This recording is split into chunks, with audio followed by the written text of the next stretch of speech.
Assalamualaikum warahmatullahi wabarakatuh pemirsa, selamat datang kembali di channel saya. Pada kesempatan kali ini saya sedang berada di rumah kawan saya. Ini kawan dari luar Jawa. Siapa beliau dan dari mana beliau? Beliau sendiri yang akan menjelaskannya. Dan dari mana asalnya. Monggo Mas, silakan dimulai. Ya, Assalamualaikum warahmatullahi wabarakatuh. Nama saya Muhammad Fatur Rahman. Sering dipanggil Fatur, tapi kalau di pergaulan di Jogja sering dipanggil Fatur Batak ya. Karena memang ayah saya itu memang orang Batak dan saya hidup di lingkungan Batak juga kalau di Jawa, jadi sering digelari Batak. Saya temannya Vicky dari UII, ya UII. Jadi kenalan di UII ya di situ. Saya asalnya dari Kabupaten Bintan, Provinsi Kepulauan Riau. By the way, ini moderator ini kenal nggak Bintan itu apa itu? Kabupaten Bintan itu di mana? Dekat Batam katanya Mas. Iya, benar, Batam. Dan sering disalahartikan bahwasannya Bintan itu berada di Riau. Oh gitu, oh iya tadi saya juga salah. Bintan itu sebenarnya nggak di Riau, tapi berada di Kepulauan Riau. Kepulauan Riau itu berbeda dengan Riau. Udah beda provinsi ya? Udah beda provinsi. Kepulauan Riau dan Riau itu yang sering sekali jadi permasalahan kita. Orang Kepulauan Riau itu menyampaikan sesuatu, Kepri sering ditulis Riau. Kadang-kadang takut administrasi salah, jadi kita sering memeriksa itu yang pertama kali. Karena banyak masyarakat tuh masih belum melek bahwasanya Kepri dan Kepulauan Riau itu berbeda. Tapi pelan-pelan sekarang sudah mulai paham. Beda dengan 2013 dulu yang ketika kita awal baru masuk kuliah. Di saya di Bintan itu suatu pulau. Pulaunya nggak terlalu besar, juga dibilang kecil kali juga tidak.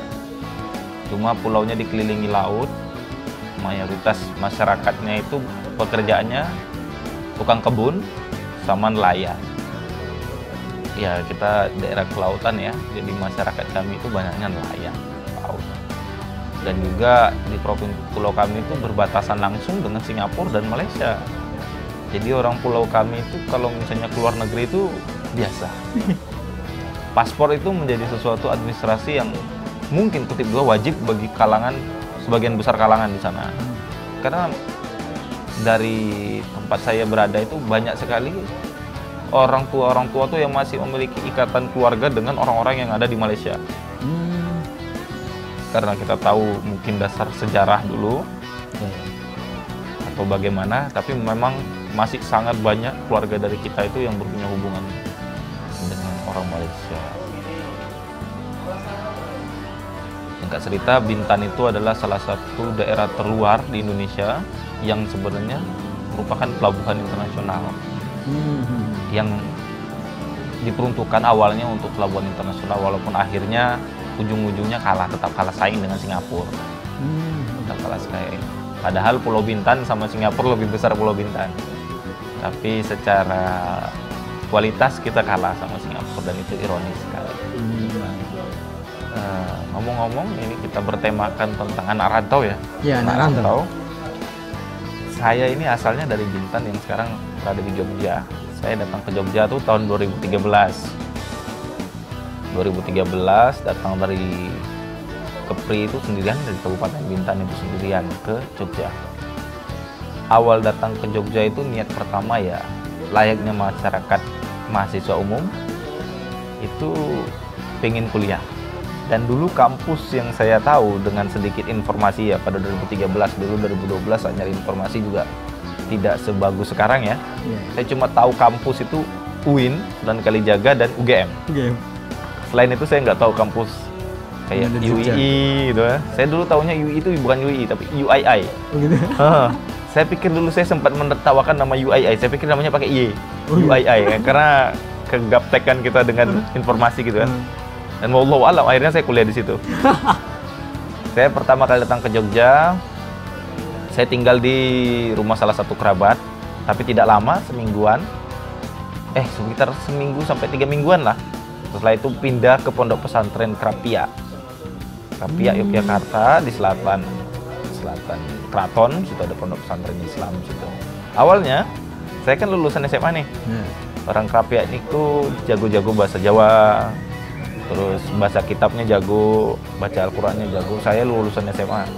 Bisa dibayangkan saya nggak bisa bahasa Jawa, bahasa Arab saya sangat rendah. baca kitab apa lagi. Ya mungkin saya itu nggak lulus pertama kali tes. Mungkin, tapi saya nggak tahu. Tapi entah nggak bagaimana, saya akhirnya lulus di Krapia dan menjadi santri di situ hampir 2 tahun. Kemudian saya keluar dari Krapia karena jarak kuliah itu jauh dari UI. Karena dulu sebelum saya masuk UI, saya daftar dulu ke UIN.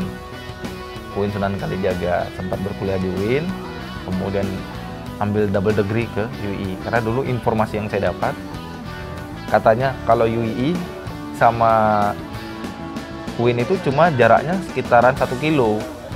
Karena dipikir dulu UI itu masih di Demangan. Oh iya iya. UI masih di Demangan, sedangkan itu cuma jarak 1 kilo kan, jalan kaki pun bisa kata orang. Jadi itu kalau mau double degree UI UIN itu hal biasa zaman dulu. Oke lah, saya dengan semangatnya jadi ngambil double degree UI dan UIN. Saya masih ingat banget, saya di UI itu dulu ngambil jurusan IKS, Ilmu Kesejahteraan Sosial. Itu. Dan yang kedua, itu saya ngambil kalau UI itu Hukum Islam. Nah, di berjalannya waktu, ternyata yang lebih cocok itu ternyata Hukum Islam. Pertama banyak faktor lah, salah satunya faktor itu pertemanan ya. Karena di UI itu IKS zaman dulu itu mayoritas mahasiswanya itu perempuan, dan saya tuh nggak terbiasa berbicara dengan perempuan dan lebih asik ke anak UI yang waktu itu sering aktif main futsal. Awal-awal kuliah kita aktif sekali main futsal, dan menurut saya memang yang lebih nyaman saya di UI. Akhirnya saya putuskan nggak sanggup di double degree, nggak sanggup sekali. Kuliah wajib sekarang, waktu itu kan 75% wajib tanda tangan kan. Aduh, hadiran harus 75%. Akhirnya saya harus milih salah satu dan saya milih UI sebagai kampus utama. Singkat cerita, saya ini bukan mahasiswa yang rajin ya. Saya kategori mahasiswa biasa-biasa, kupu-kupu lah. Saya nggak ada aktif organisasi di kampus itu, tak ada, kecuali pernah masuk Ikatan Mahasiswa Hukum Islam Indonesia, tapi itu pun cuma ya numpang nitip nama supaya sekejap aja lah, supaya nampak solidaritas. Tapi aktif di organisasi itu sebenarnya ya minim sekali. Kita lebih aktif ke pondok pesantren, karena waktu itu kan pondok pesantren kayak rumah asli kita tuh sebenarnya. Dan jarak pondok pesantren sama UI itu kan jauh ya. Udah, pesantren itu perbatasan Jogja Bantul, sedangkan UI itu di Sleman, KM 14. Setiap hari kita harus pulang pergi ke situ kuliah kan. Itu makan waktu, sehingga saya waktu itu pas puncaknya itu pas sakit, demam, dan juga masih ada beberapa permasalahan di pesantren tuh yang menurut saya harus keluar. Karena nggak bisa saya terus di pesantren dengan jarak seperti ini. Saya takut badan saya nanti remuk, pas sudah tua remuk. Karena setiap pagi subuh-subuh tuh harus berangkat, karena ya tahu lah hidup di pesantren kan, mandi ngantri, terus kamar mandi jauh gitu kan. Ya udahlah, akhirnya saya tinggal di Kaliurang. Saya juga di UI ini terkenal mahasiswa yang bisa dibilang keras kepala. paling badungnya dulu ya semester awal ya, semester awal paling badung satu. Tapi ya Allahu alam, saya mahasiswa paling pemalas di kuliah. Bahkan ya ini rahasia, bener-bener rahasia, di semester 5 saya hampir berhenti kuliah. Itu udah males banget mau berhenti kuliah tuh, karena waktu itu tuh keseringan di TAIN. TAIN tuh ya, titik absen. Kita tuh hampir tidak pernah kuliah. 1 semester saya tidak pernah kuliah.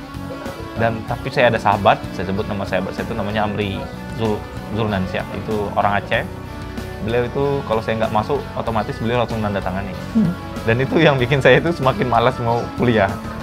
Karena terus-terusan semester 5 tuh malas sekali saya mau kuliah. Tapi lah dilala semester 6 ayah saya mulai sakit. Waktu itu sakitnya tuh di bagian kaki. Kakinya itu karena faktor umur, jadi engselnya itu sulit berjalan. Dari situ mulai berpikir lah, waduh, orang tua mulai sakit ya kan, kita masih bermalas-malasan gitu kan, masih dugal, masih badung gitu kan, masih nakal gitu. Tapi orang tua udah sakit, ini bagaimana nih supaya nggak ngebebanin orang tua itu pas sakit. Saya berpikir saya harus segera mungkin lulus kuliah. Saya pengen lulus kuliah itu bukan karena memang saya rajin, tapi karena saya pengen lepas dari semua itu biar saya santai. Saya berpikir demikian. Karena waktu itu saya pas sebelum kuliah itu kan pas zaman kuliah itu lebih fokus ke jualan sih sebenarnya. Walaupun gagal, banyak usaha yang bukan gagal lagi ya, sangat gagal lah bisa dibilang. Tapi saya lebih seneng di itu. Saya saya coba gagal, saya coba lagi gitu. Saya nggak pernah kapok gitu loh sama usaha itu, nggak pernah kapok. Kemudian cerita Allahu alam bisawab ya, saya bisa menyelesaikan studi saya 3,5 tahun. Satu, bikin IPK di atas 3. Tapi ya bisa dibilang itu suatu ketidaksengajaan, bisa selesai cepat. 3,5 tahun kuliah ya, dengan karakter yang malas sekali kuliah itu, bahkan hampir berhenti kuliah karena sudah betul-betul di puncak rasa kemalasan, namun akhirnya disadarkan dengan orang tua yang sakit. Bahkan dulu pas mau wisuda itu sempat meminta untuk orang tua itu enggak, karena pas mau dekat waktu wisuda, orang tua itu mau dioperasi kakinya. Jadinya tuh pingin orang tua udahlah nggak usah masuk, kan butuh biaya. Dan juga kasihan juga orang tua kan kakinya sakit kalau ngeliat anaknya wisuda. Akhirnya sempat melakukan, tapi akhirnya alhamdulillah sembuh. Tetap bisa datang di wisuda pertama saya. Kemudian karena semangat belajar itu, karena pengen awalnya tuh belajar itu cuma pengen untuk lulus, biar malas biar bisa cepat bekerja gitu kan, nyari uang gitu. Nggak ada niatan mau fokus ke dunia pendidikan, itu nggak ada. Fokus saya ya wis lah, lulus ini kita langsung nyantai-nyantai gitu kan, cari kerja apalah terserah lah, yang penting ini udah jadi kewajiban. Karena dulu memang niat awal tuh kuliah tuh cuma untuk keren-kerenan aja, nggak ada niatan mau kuliah belajar terus, nggak ada, cuma biar tidak terlihat aneh aja di kalangan teman-teman kan, rata-rata kan kuliah kan, kita nggak kuliah gitu. Tapi karena pas bikin skripsi itu saya betul-betul serius, dan pembimbing saya itu juga orangnya serius, Dr. Yusdani itu juga serius. Saya tuh hampir 5 kali bikin skripsi itu ditolak, dan yang ditolak itu bukan per bab. Jadi beliau itu cara ngajarnya, tolong bikin skripsi dari bab 1 sampai bab 5. Nanti dilihatnya dari bab 1 bab 5, Anda semuanya nggak benar, ditolak satu skripsi sama judul-judulnya, rumusan masalahnya. Dan itu berlaku sampai 5 kali. Tapi gara-gara sering ditolak sama beliau, saya tahu kesalahan saya di mana-mana, letak-letak kesalahan saya. Saya bikin skripsi 2 bulan atau 3 bulan. 2 bulan pertama bikin skripsi itu hampir tidak pernah keluar rumah. Jadi habisin waktu itu di dalam kos dulu ya, kos yang masih di Kaliurang. Itu benar-benar, 2 bulan itu tidak keluar rumah sama sekali. Itu cuma keluar rumah tuh ketika berdiri dari tempat duduk itu cuma ketika sholat, makan. Selanjutnya itu dari kita fokusnya mau belajar aja tuh, baca buku. Sampai saya kurang lebih membeli buku kurang lebih 50 buku. Oh gitu tuh, saking habis uang tuh banyak dibeli buku sebenarnya untuk belajar itu. Karena saya malas ke perpus. Malas ke perpus, jadi saya lebih senang beli buku, baca bukunya di situ, ngambil tulisan di situ. Tapi dari situlah belajar dari Pak Yusdani inilah saya tahu banyak, bahwasanya kesalahan itu enggak selamanya jelek, tapi malah bikin saya semangat belajar.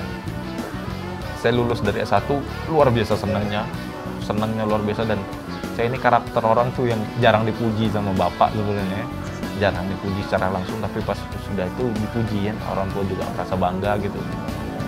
Jadi saya tekad, bertanda belajar ini menyenangkan, saya bilang. Saya ngambil S2. Saya ngambil di S2, saya coba mendaftar lagi di UIN. Karena memang UIN ini kayak semacam percobaan dulu sih. Coba daftar di UIN, keterima. Coba daftar di UI, keterima. Sempat galau di situ pas ngambil S2, mau UII apa UIN ya. Gitu. Dilema ya. Dilema. Kalau di UIN dilemanya tuh kemarin, karena kita tuh lebih nyaman tuh ke UII sebenarnya. Karena kan dosen kita udah kenal, administrasi kita sudah paham, kita udah kenal lingkungan kita sudah paham, nyaman itu lingkungan. Tapi ya karena ya udah akhirnya pilih UII lagi. Padahal di UIN itu sama UII kualitas sama aja, akreditasinya sama-sama A, kampusnya sama-sama A, tapi ya akhirnya pindah ke UII walaupun saya sudah daftar di UIN. Di UII Allahumma amin, cuma 1,5 tahun saya lulus. Saya bukan anak yang cerdas loh, tapi bisa menyelesaikan studi S2 1,5 tahun dengan nilai cum laude 3,8. Itu luar biasa. Bahkan hampir semua teman, guru SMA, guru SMP yang bertemu sama saya itu nggak yakin kalau saya seperti itu. Karena dulu nakal zaman saya sekolah. nggak percaya. Bahkan SMP itu ada salah satu guru tuh mengatakan kandidat naik kelas dulu. nakal sekali di SMA itu. SMA tuh saya sering ditampar gitu sama guru dulu, saking nakalnya itu. Pak Mungin, ingat itu. Itu guru SMA. Guru SMA yang pernah nempeleng. Tapi itu jadikan saya jadi sedikit disiplin ya, jadi bagus malah. Terus S2 kan. Saya lulus S2 3,8. Wow, amazing banget, suatu prestasi yang menurut saya itu enggak mudah didapat, apalagi dari orang yang terbilang malas, tapi di S2 tuh saya bener-bener rajin.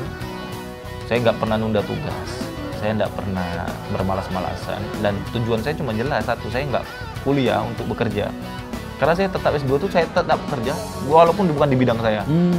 Saya lebih senang bekerja itu mandiri, bukan berarti saya tuh sekolah itu bukan untuk kerja, karena nggak menjamin Anda sekolah tinggi Anda dapat pekerjaan yang tinggi juga, enggak. Tapi yang jaminan yang pasti adalah ketika Anda sekolah, pola pikir Anda berubah. Itu yang bikin saya itu tetap ingin sekolah. Hingga dilala, saya kategori mahasiswa muda ya. Saya lulus S1 umur saya masih 21 tahun 1 bulan. Saya dinyatakan lulus tuh tanggal 15 Maret, saya 14 Maret ulang tahun padahal. Ke 21. Terus kemudian saya dinyatakan lulus S3 bulan April. S2 ya, S2 tuh bulan April. Itu saya Maretnya ulang tahun, jadi kurang lebih 23 tahun 1 bulan. Dan 23 tahun 6 bulan, bulan September saya resmi diangkat jadi mahasiswa S3 di UIN. Karena saya setelah kuliah dari UII, saya daftar lagi ke S3 ke UIN. Dan itu menjadi suatu prestasi yang membanggakan bagi saya pribadi, keluarga saya, dan mungkin masyarakat pulau saya. Ya karena kita to the point saja ya, tempat kami itu nggak ada universitas sebaik di Jogja. Ya kita bisa tahu lah ya, Jogja, Malang, Jakarta, universitas bagus-bagus. Di tempat saya bukan tidak bagus, cuma secara akreditas kita kalah. Jika lihat dari sudut pandang akreditas, kampus kita tidak terlalu bagus dibandingkan kampus yang ada di Jogja. Itu sih yang jadi permasalahan kita gitu kan. Jadi akhirnya ambil S3 lagi. Saya nanggung. Saya bilang saya nanggung, saya pengen kuliah, dan karakter saya begini. Saya ini orangnya malas, tapi ketika saya punya satu tujuan, saya harus selesai sama tujuan itu. Dan alhamdulillah di usia umur 24 tahun, sekarang saya sudah bikin proposal disertasi dan SK-nya sudah keluar. Karena lagi corona ini mungkin agak sedikit menghalangnya. Jadi kalau nggak ada corona mungkin sekarang kita sudah mengajukan seminar proposal. Cuma dikarenakan lagi corona, jadi sidang itu untuk ujian seminar itu sedikit terganggu ya. Mungkin bisa-bisa ditunda ini sampai tahun depan ini kita. Yang target S3-nya cuma 3 tahun ya, tadi mungkin sekarang 3 tahun setengah atau 4 tahun. Oke lah. Dan untuk mahasiswa rantau yang mau datang ke Jogja, mau kuliah, sebenarnya yang Anda perlukan itu bukan Anda pintar, terus Anda hebat dalam bidang yang Anda kuasai gitu, tapi Anda butuhkan tuh cuma satu aja. Anda harus punya sifat emosional yang tinggi, baik terhadap Tuhan Anda maupun kepada orang tua, keluarga Anda. Itu sebenarnya tujuannya di situ sih. Sebenarnya tingkat kesuksesan saya itu hampir 60% itu dari orang tua. Hampir tidak pernah ada saya rasakan itu saya itu terpilih. Nah, begitu juga dengan dunia pekerjaan. Nah ini yang seru nih. Saya ini sudah berbisnis itu dari tahun 2013. Ya, sudah mulai jualan barang dari awal Jogja ini sudah awal. Karena memang di keluarga saya itu hampir semuanya itu pengusaha. Iya, ada darah-darah pengusaha gitu ya. Dan hampir dari mereka semua itu ada juga abang sepupu saya yang di Jogja ini. Dia ini pendidikannya tinggi ya, tapi ujung-ujungnya rata-rata tuh jadi usaha juga. Sehingga memang jarang sekali menggunakan title-nya itu untuk bekerja. Jarang sekali, sangat-sangat jarang. Dan itu yang sedikit menghilangkan saya mau kuliah terus, tapi bukan berarti untuk menjadi apa gitu kan. Orang ibaratnya ijazah nggak untuk nyari duit gitu. Iya, ijazah itu cuma kayak emblem untuk merubah bola pikir aja, tapi nggak penting itu ijazah itu untuk nyari duit itu, no. Walaupun nanti membantu kita, tapi bukan itu tujuan utama kita untuk belajar, itu bukan itu. Toh rezeki banyak di mana aja kan. Singkat cerita ya, saya banyak usaha dari sepatu Caterpillar, ya sempat jalan itu. Bulan pertama sempat jalan 800.000 saya sebulan itu kemarin dapat. Gitu. Nah, saya tuh mulai males tuh, karena dulu tuh pengiriman jalur pos, na'udzubillah lamanya, mau 1,5 bulan barang tuh baru sampai. Konsumen sudah curiga sama kita, udah malas lah kan. Dia curiga, oh ini tipuan apa tidak, padahal bukan penipuan, memang barang tuh lama sampai. Lama posnya lama sampai, karena memang ya kita bukan menjelekkan kantor pos, tapi memang faktanya begitu gitu. Hampir 1 bulan, dan mungkin karena faktor daerah saya itu yang waktu itu masih di daerah pelosok ya, pelosok ya. Beda lah kalau misalnya zaman dulu JNE, JNT itu belum muncul lah ibaratnya. Kalaupun muncul itu masih sangat mahal sekali kalau ngirim dari situ. Jadi akhirnya ngirimnya dari jalur pos yang lebih murah, tapi lamanya na'udzubillah. Jadinya akhirnya yang konsumen kita tuh nggak jadi berkurang kan. Akhirnya udahlah berhenti usaha sepatu. Kemudian coba lagi ya, iseng-iseng usaha. Sempat vakum dari usaha, tapi belajar usaha dari abang. Abang jualan barang bekas itu banyak sekali untungnya di situ. Jualan barang bekas. Terus dari laptop mati total, apa HP mati total itu dibeli. Kita beli terus kita servis, dijual lagi, atau nanti diambil apa yang barangnya masih bagus dijual lagi gitu kan. Dan sama kayak laptop mati total dibeli 200.000 kan. Apa 200.000 itu semua yang laptop yang kita beli itu 200.000 itu ada yang rusak semua kan? Enggak. Mungkin bisa jadi yang rusak LED kan. VGA-nya kan belum tentu rusak kan. Casingnya juga kan. Ada RAM-nya ya. Iya kan, masih banyak kan sesuatu yang bisa dibongkar gitu. Dari situ saya belajar juga bisnis dari abang. Tapi ya pas mulai awal-awal itu memang rasa malasnya tuh tinggi sekali. Orang bekas itu ya. Tapi ya fokusnya ke belajar bisnis ke abang, belajar bisnis ke abang. Lulus satu, saya mencoba peruntukan untuk menjadi corak karyawan. Iya kan. Awal itu menemankan teman itu mau cari kerja baru lulus, karena waktu itu pas baru lulus, saya kan kategori angkatan pertama yang lulus di angkatan kan. Terus saya bilang sama teman saya mau kerja apa. Saya emang nggak ada kegiatan mau kerja tuh. Kayak apa? Karena kita masih mengandalkan kiriman dari orang tua gitu. Wes lah, coba-coba iseng nemankan teman kerja, ngelamar kerja. Tapi kalau teman ngelamar kerja, kita nggak ngelamar kerja kan aneh kan, cuma menemankan. Ya udahlah, coba-coba bikin. Dan itu dibuatnya dengan sangat-sangat sederhana. Satu malam siap CV itu. Dan karena memang nggak niat serius mau kerja. Tapi dipanggil. Dipanggil untuk mengikuti interview. Itu zaman dia kerja jadi HRD. Di HRD,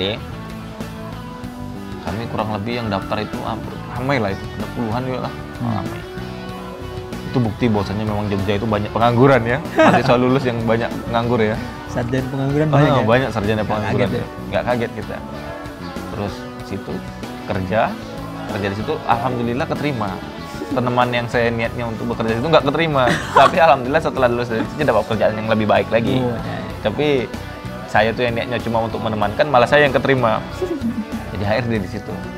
Ya cuma karena kemudian ada HRD lagi yang keterima, jadi ada 2 HRD yang keterima. Jadi daripada 2, saya lebih nyari pekerjaan yang lebih waktu itu, karena memang di HRD saya nggak tahu pekerjaan saya itu apa. Kurang nyaman gitu dengan HRD. Jadi akhirnya pindah, disuruh sesuatu yang menantang, itu apa? Marketing. Wah, marketing ini ya jadi karyawan lah kurang lebih, jadi marketing, memasarkan barang. Memang sebenarnya enak-enak sedap juga sih semua jadi marketing itu. Cuma ya bekerja itu kan masih ada plus minusnya ya.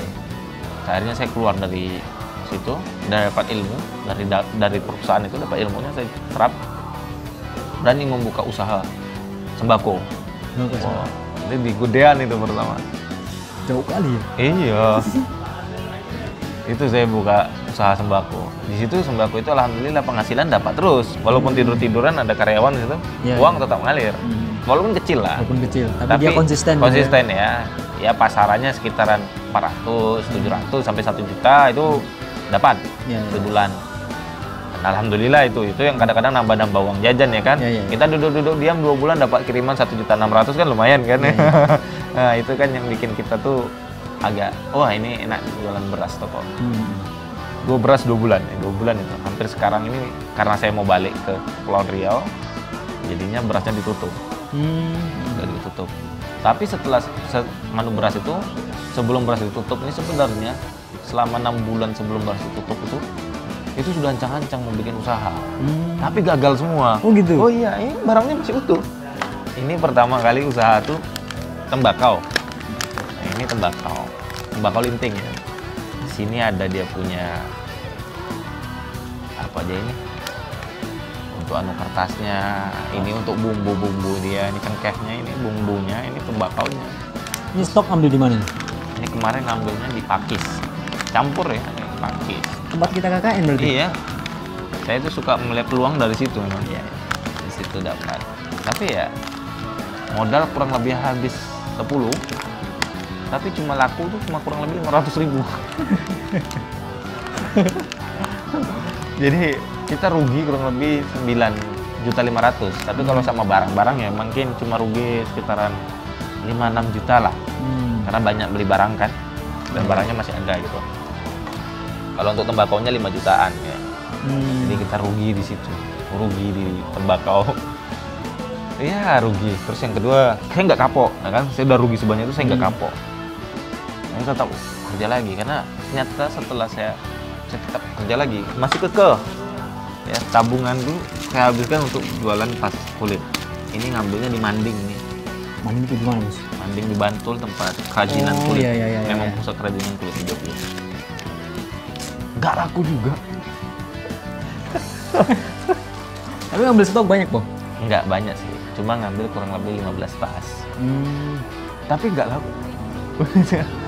Jadi memang gimana ya, usaha itu nggak laku. Tapi alhamdulillah dari yang kegagalan saya usaha itu, dari sepatu ya kan, dari usaha berasnya bisa dikategorikan gagal karena keuntungan yang didapat itu tidak sesuai dengan prediksi.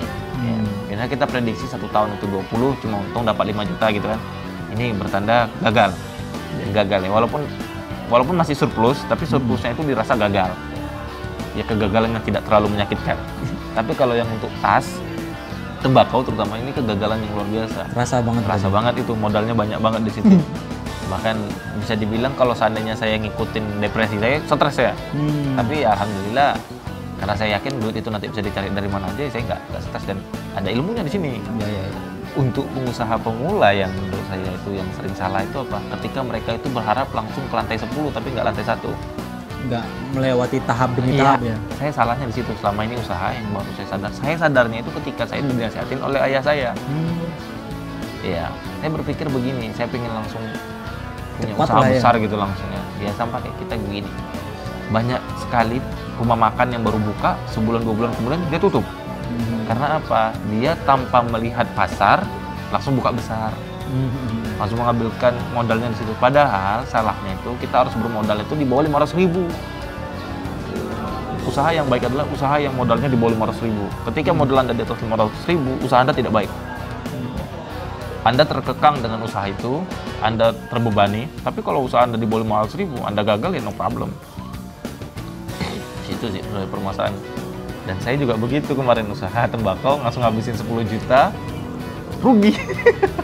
Wah depresi sekali waktu itu.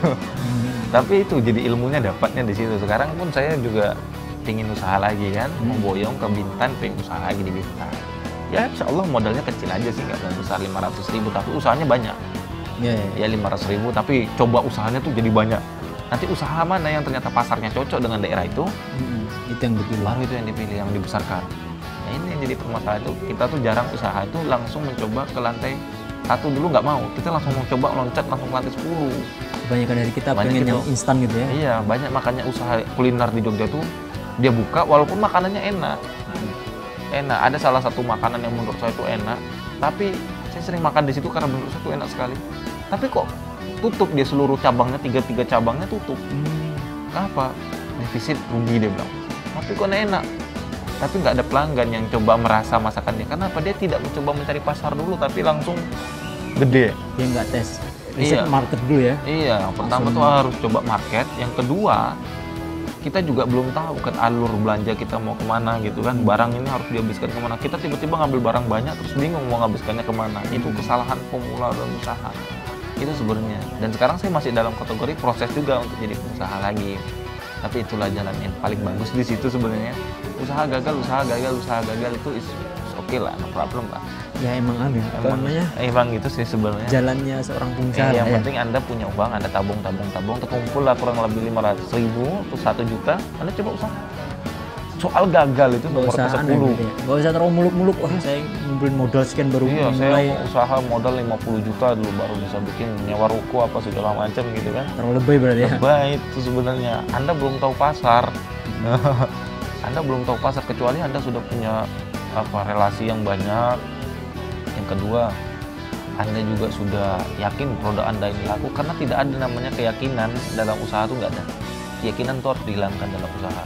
Dan salahnya itu, keyakinan itu kadang yang hancurin pengusaha muda itu. Anda jangan yakin dengan produk Anda, dan Anda coba-coba produk Anda ini pekerjaan sambilan. Itu sih yang menurut saya itu sesuatu yang bagus untuk dalam dunia bisnis gitu. Jadi modal itu kecil-kecilan aja lah, usahakan 300.000 Anda pesan bikin kopi. kopi teman kita kayak Dark Kopi itu kan. Kita beli kopinya sekitar 10.000, kita coba jual kopi Temanggung. Ternyata kalau seandainya pasarnya bagus di sini, kita baru seandainya kita buat lebih besar lagi, itu baru cocok. Jadi tahap step by step, bukan langsung blek. Jadi jangan terlalu khawatir, saya nggak punya produk, mau bisnis apa gitu. Sebenarnya nggak ya? Nggak. Yang salah tuh kita. Dan yang kedua, banyak salah tuh orang nggak mau berusaha tuh karena gengsi dengan gelar. Title. Lo saya sendiri loh.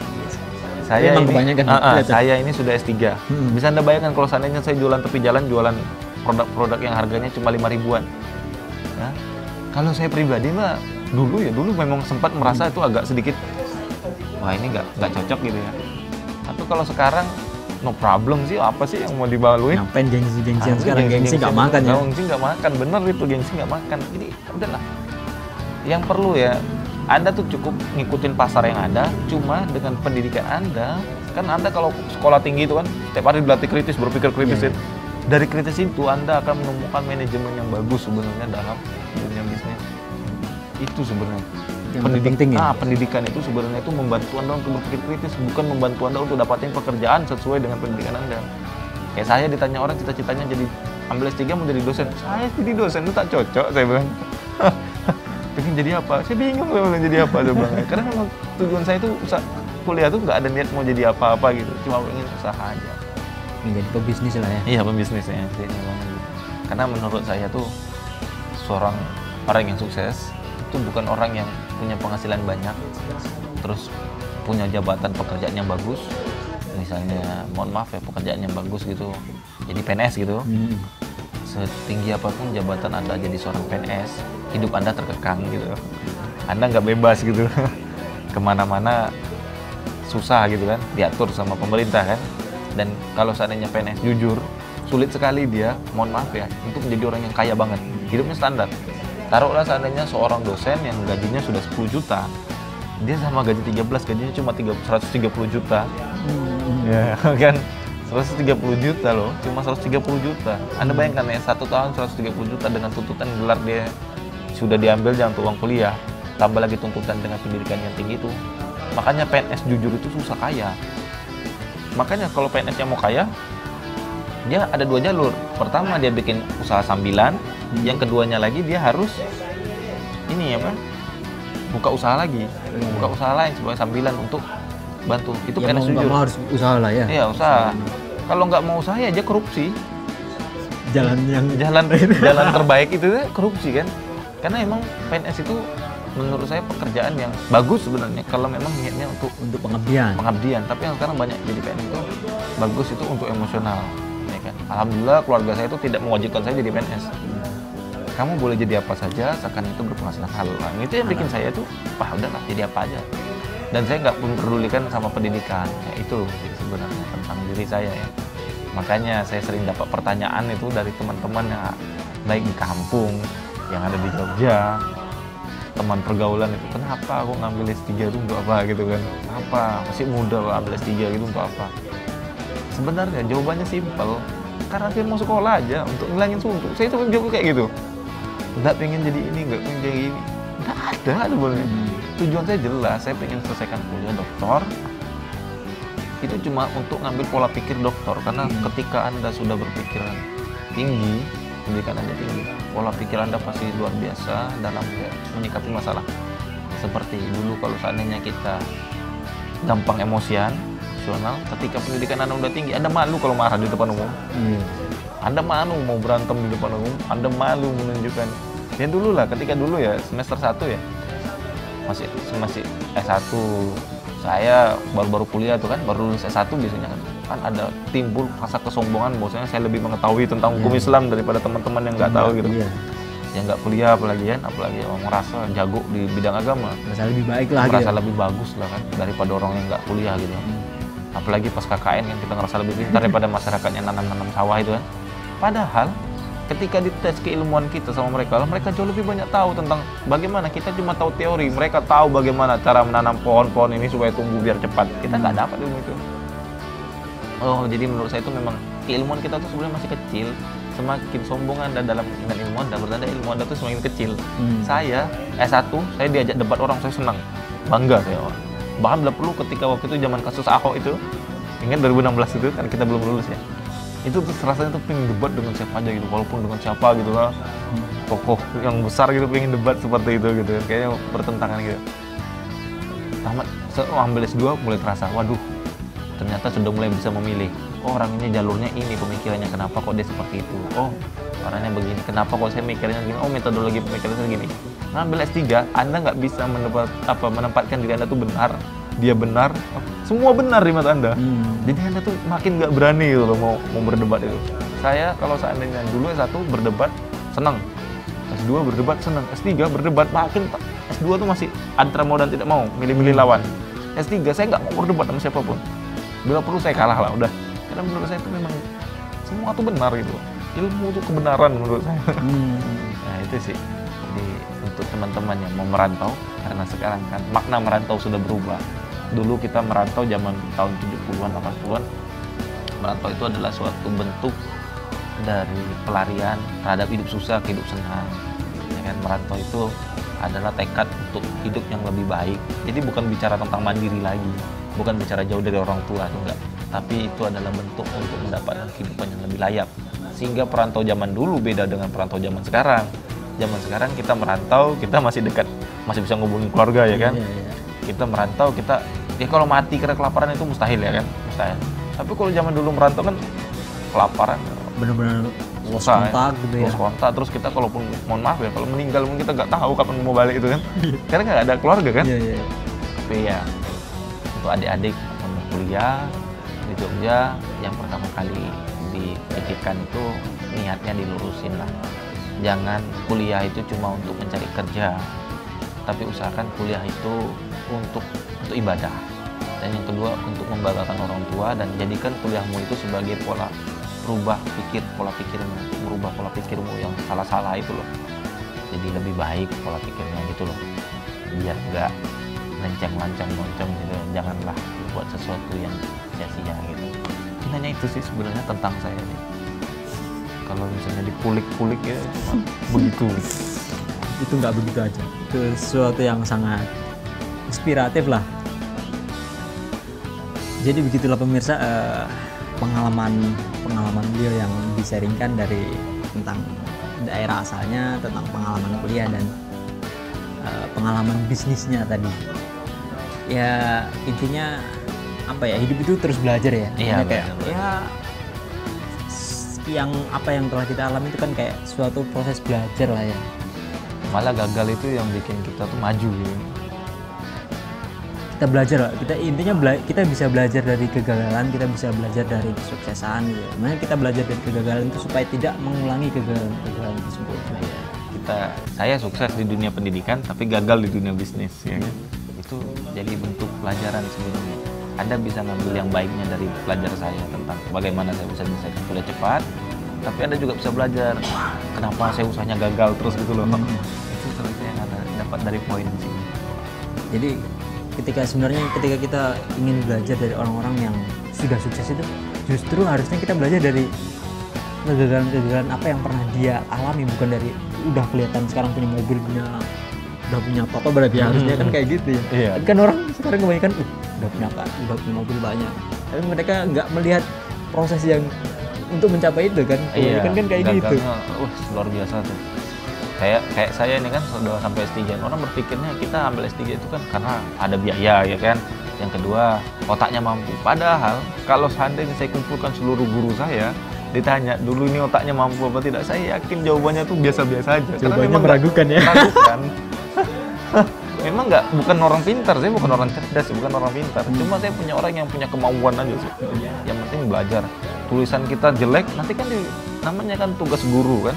Dosen itu kan memperbaiki tulisan kita kan. Tulisan kita jelek, pola pikir kita pasti dikasih tahu yang gagal mau di sini. Yang penting kita tetap aktif aja terus. Itu aja sih. Berarti kayak kemauan itu mengalahkan kekurangan-kekurangan yang ada pada diri kita ya. Walaupun banyak sekali kekurangan seperti saya tuh kok pelupa. Saya hampir seluruh teman saya itu mengaku saya pelupa. Lupa banget saya itu. Lupa, makanya saya itu takut sekali berhutang sama orang karena saya pelupa. Gitu. Lupanya tuh bukan takut belum bayar. Lupanya bener-bener lupa gitu. Apa tadi lupa apa? Kadang-kadang ya baru 10 menit yang lalu disampaikan seseorang itu lupa. Sehingga tuh memang kadang-kadang kalau lagi kuliah itu nyatat terus tangan saya tuh sekarang.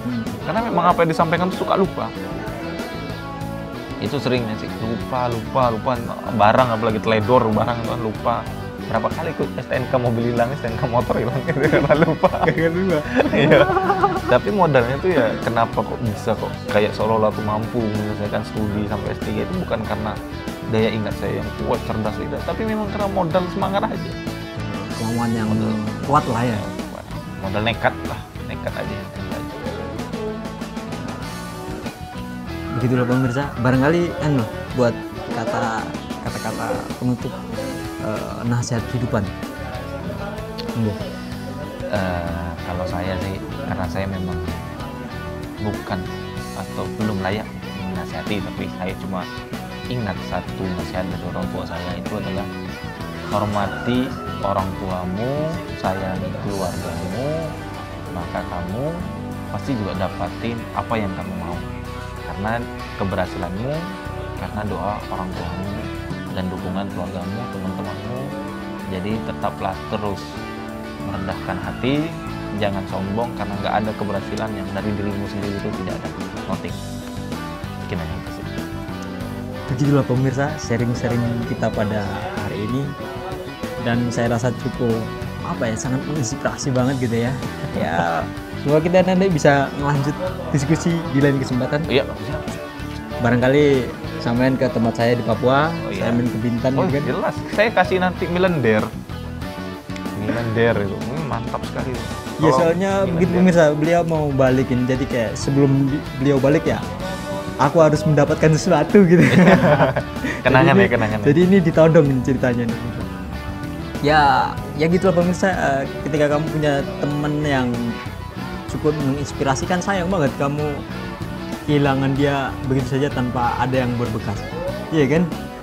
Jadi ya kawan itu kayak sebuah nasihat, sebuah pengingat lah buat kita untuk terus semangat menghadapi hidup. Begitulah pemirsa, sekali lagi saya mohon maaf apabila ada kata yang salah, ada sikap yang keliru, saya mohon maaf. Kita bertemu lagi di lain kesempatan ya Mas Saudara ya. Yep. Sekali lagi mohon maaf apabila ada kesalahan. Kita bertemu lagi di video yang selanjutnya. Assalamualaikum warahmatullahi wabarakatuh.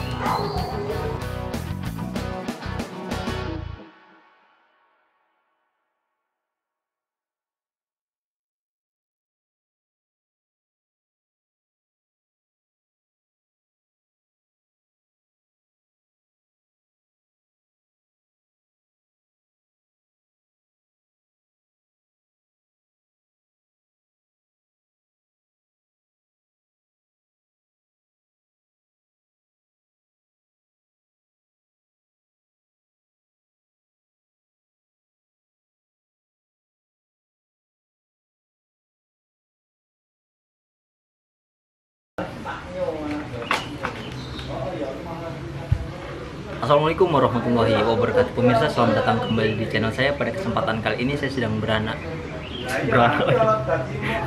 kita ulangi lagi. Assalamualaikum warahmatullahi wabarakatuh. Pemirsa, selamat datang kembali di channel saya. Pada kesempatan kali ini saya sedang berada di rumah kawan saya.